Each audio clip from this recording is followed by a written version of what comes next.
Сабак кылып кеттик элек, берекелерин ачкычы деп. Экинчи сабагы ошондой эле дайым Аллага шүкүр кылуу. Алхамдулиллах деп.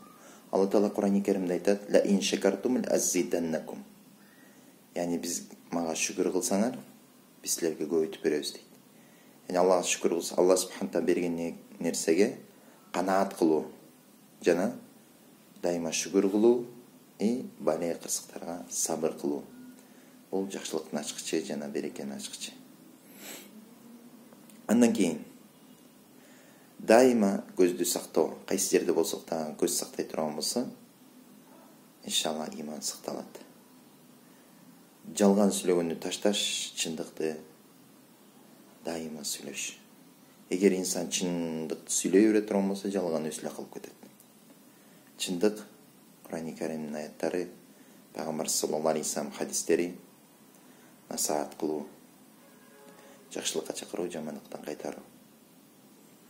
Өзүбүзгө каалаган жакшылыкты башка бир туугандарыбызга каалаш.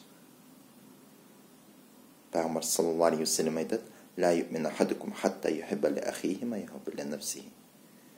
Ким өзүнө каалаган жакшылыкты башка бир тууганына кааласа, ал толук момун боло албайт дейт. Ошон үчүн өзүбүзгө каалаган башкаларга каалаш.